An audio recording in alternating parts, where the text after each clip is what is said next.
नमस्कार विद्यार्थी मित्रांनो, आज आपल्या या यूट्यूबवरील उदाहरण सोडवण्याच्या मालिकेमध्ये आपण 2020 या वर्षी STIच्या एक्झामला वयवारी या टॉपिकवर आलेले एक उदाहरण आपल्या या सेशनच्या चर्चेसाठी घेऊयात. या उदाहरणामध्ये आपल्याला असं सांगितलं गेलंय की एका कुटुंबामधलं जोडपं, म्हणजे आपण असं कन्सिडर करूयात आई आणि वडील, त्यांना एक मुलगा आणि एक मुलगी आहे. राईट, म्हणजे आई, वडील, मुलगा आणि मुलगी आहे. वडिलांचं वय त्यांच्या मुलीच्या वयाच्या 4 पट आहे असं सांगितलंय. म्हणजे वडिलांचं वय मुलीच्या वयाच्या किती पट आहे? 4 पट आहे. मुलाचं वय त्याच्या आईच्या वयाच्या 1/3 आहे, 1/3 पट आहे. पत्नी तिच्या पतीपेक्षा 4 वर्षांनी लहान आहे. पत्नी पतीपेक्षा 4 वर्षांनी लहान आहे. म्हणजे आई वडिलांपेक्षा 4 वर्षांनी लहान आहे.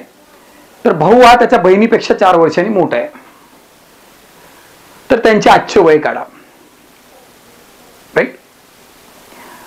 आता या उदाहरणाला जेव्हा सोडून दिलं जातं तेव्हा तुम्ही जर बारकाईने लक्ष केलं असेल तर ते सोडवण्याच्या 2 पद्धती आपल्याला आढळून येतात. एक येतं की खाली आलेले जे ऑप्शन्स असतात ते ऑप्शनला बघून उत्तर देण्याचा एक पर्याय आपल्याला सांगितला जातो. आता इथं आईचं वय सांगितलेलं आहे.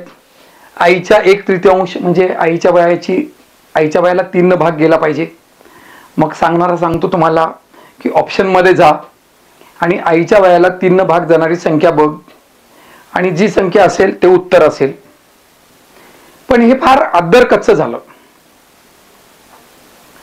कळलं? हे काही स्पर्धा परीक्षेला प्रश्नाचं उत्तर देण्याचा मार्ग नाहीये.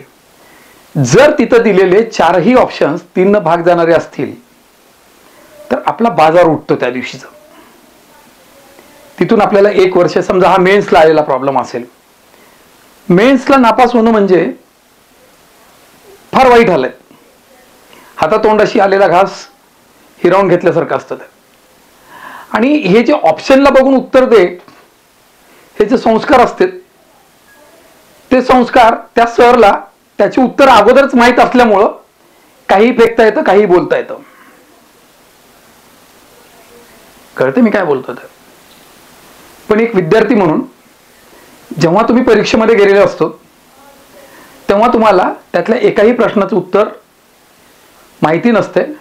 पण जेव्हा मी एक शिक्षक म्हणून मी जेव्हा लेक्चर देण्यासाठी उतरतो तेव्हा त्या प्रश्नाचे उत्तर मला माहिती असतं. हा मुख्य डिफरन्स असतो. त्याच्यामुळं उत्तर माहीत असल्यामुळं त्या उत्तरांच्या आकड्याला धरून काही पण बोलता येतं. पण काहीही बोलणं योग्य नसतं. त्यातनं वर्षे वाया जाण्याची शक्यता असते. म्हणून या प्रश्नाचं उत्तर ऑप्शनवरून द्यायचं नाही. आता याच्यातला दुसरा प्रकार असा असू शकतो की समीकरणांची मांडणी करून आपण या प्रश्नाचं उत्तर कसं काय करता येईल, कशा पद्धतीने देता येतील त्याच्यावरती थोडंसं डिस्कशन करूयात. राईट. एका कुटुंबामध्ये आई, वडील, मुलगा, मुलगी आहे. वडिलांचं वय त्यांच्या मुलीच्या वयाच्या 4 पट आहे. वडील आणि मुलगी. राईट. वडिलांचं वय मुलीच्या वयाचे किती पट आहे? 4 पट आहे. समजा मुलगी X वर्षाची असेल तर आई किती वर्षाची असेल? 4x वर्षाची. सॉरी, वडील किती वर्षाचे असतील? 4x वर्षाचे असतील. त्याच्या पुढच्या ओळीमध्ये सांगितलेलं आहे तर मुलाचं वय त्याच्या आईच्या वयाच्या 1/3 पट आहे.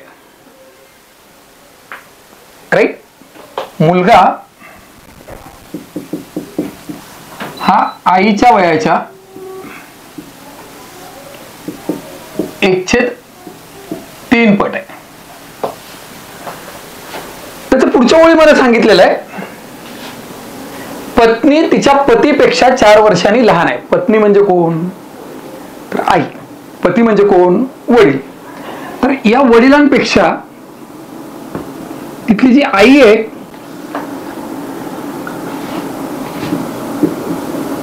4 वर्ष लहान आहे. लहान असणं म्हणजे वय काय होईल, कमी होईल. आणि या 4x मधनं हे 4 काय होतील, मायनस होतील. आणि इथलं आईचं वय काय होईल, 4x मायनस 4 वर्ष होईल.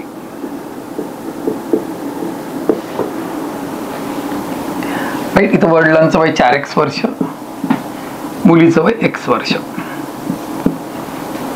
आणि दुसरं आपल्याला असं सांगितलेलं आहे की हा मुलगा म्हणजे भाऊ त्याच्या बहिणीपेक्षा 4 वर्ष मोठा आहे.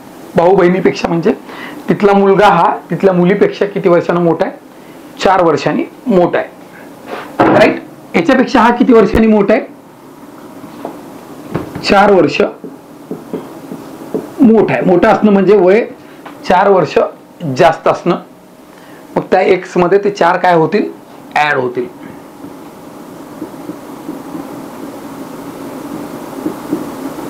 चार वर्ष. काही अडचण आहे. आणि इथं आल्याच्या नंतर आपल्याला असं सांगितलेलं आहे, मुलगा जो आहे मुलाचं वय हे 1/3 पट कुणाचं, आईचे वय. राईट. आता मुलाचं वय किती आहे, x अधिक 4 आहे.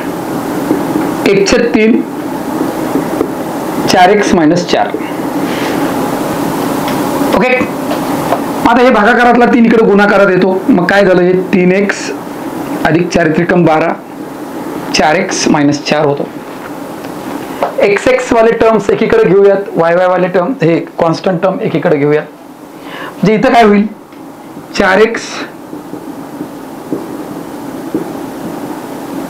x बरोबर किती झालं, 16 झालं. आपल्याला कोणाचं वय विचारलंय, आईचं वय विचारलं. पहिला आईचे वय किती आहे, 4x मायनस 4, 4 गुणिले 16 मायनस 4, 16 चोक 64 मधून 4 गेले.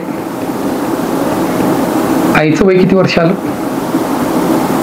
60 वर्ष आलं. आईचं वय किती वर्ष आलं, 60 वर्ष आलं. तुम्हाला जर इतरांची वय विचारली, समजा मुलाचं वय विचारलं, तर 1 अधिक 4 म्हणजे 16 अधिक 4 किती झाले, 20 वर्ष झाले. तुम्हाला वडिलांचं वय विचारलं असतं तर 16 गुणिले 4 किती, 16 चोक 64 वर्ष झालं असतं. मुलगी किती वर्षाची आहे म्हणलं तर x म्हणजे 16 वर्षाची झाली असती. बरोबर. पण मी एका स्पर्धा परीक्षेचं प्रिपरेशन करतोय.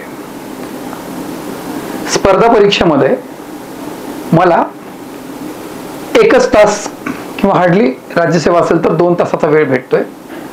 मला तिथं असणाऱ्या प्रश्नांची संख्या माझ्याकडे 100च्या आसपास 100 असते प्रीला, मेन्सला. आणि मला तिथं जो माझ्या प्रत्येक प्रश्नाच्या वाट्याला येणारा वेळ आहे त्या वेळेमध्ये माझं प्रश्नाचं उत्तर निघालं पाहिजे. पण या मेथडनी उदाहरण करत असताना जेवढा वेळ आपल्या वाट्याला येतो ना तेवढा वेळ तर आपण x कुणाला मानायचं याचा विचार करण्यामध्ये जातं. काय बोलतो समजते, तेवढा वेळ आपण कुणाला x मानायचं याच्यावरच वेळ जातो आणि ते आपला वर्ष वाया घालण्यासाठी कारणीभूत असू शकते. कळतंय. आणि याच्यामधनं मग काय होतं की मग एक मनाला आनंद देणारं किंवा समाधान देणारं एका वाक्याचा जन्म होतो की स्पर्धा परीक्षेमध्ये गणितांची उदाहरणं सोडवण्यापेक्षा इतर प्रश्नांना सोडवलेलं बरं. पण हल्ली येणारे जे कट ऑफ आहेत ते गणिताच्या शिवाय तुम्ही त्या कट ऑफला पार करणं आता फार शक्यतेच्या पलीकडचं झालेलं आहे. ते तेवढं सहज राहिलेलं नाहीये. त्याच्यामुळं गणित हा विषय तयार किंवा गणित या विषयाची तयारी करत असताना या समीकरणांच्या मांडणी वगैरे करणं किंवा शालेय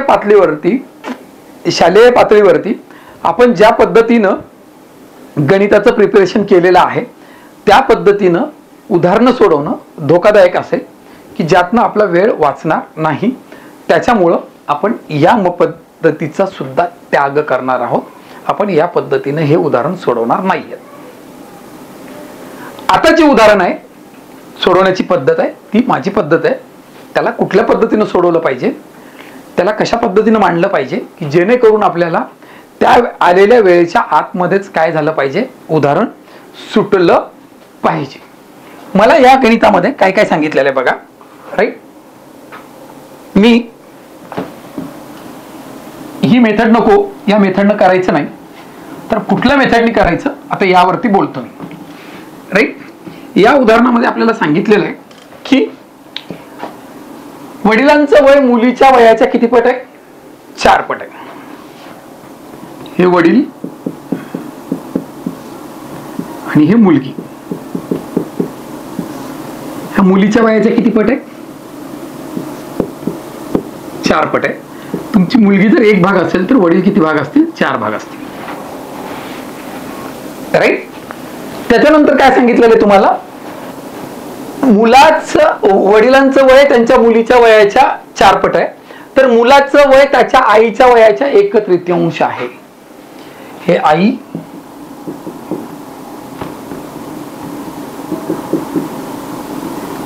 आणि हे मुलगा, ह्या आईच्या वयाच्या किती पट आहे, 1/3 पट आहे.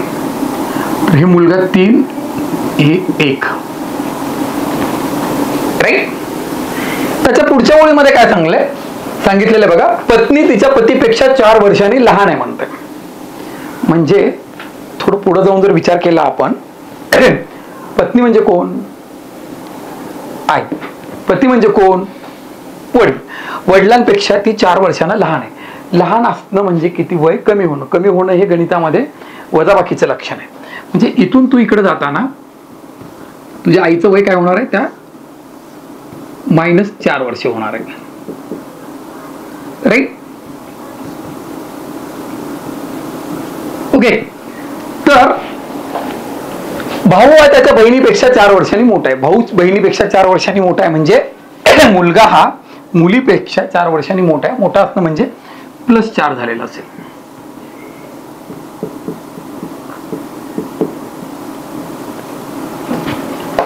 कळतंय? आता हे झालं गणित मांडून. आता ह्याला मी माझ्या पद्धतीने घेऊन जातो. हे क्रॉस मल्टिप्लिकेशन, 4 × 4, हे 3 × 3, यांची वजाबाकी 1 भाग.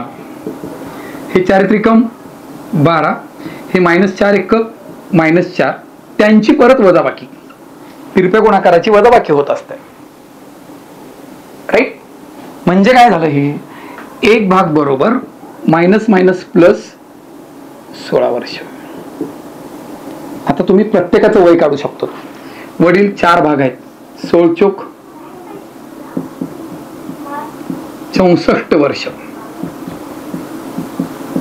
इथे 1 भाग आहे, हे किती वर्ष, राईट. या 64 मधनं -4 झाले, आई किती वर्ष, 60 वर्ष. आणि या 16 मध्ये +4 झाले, मुलगा किती वर्ष, हे मुलगा किती वर्ष, 20 वर्ष. आपल्याला या उदाहरणामध्ये काय विचारलेलं आहे, आईचं वय काय विचारलं आहे. तर आईचं वय किती वर्ष असेल, 60 वर्ष असेल.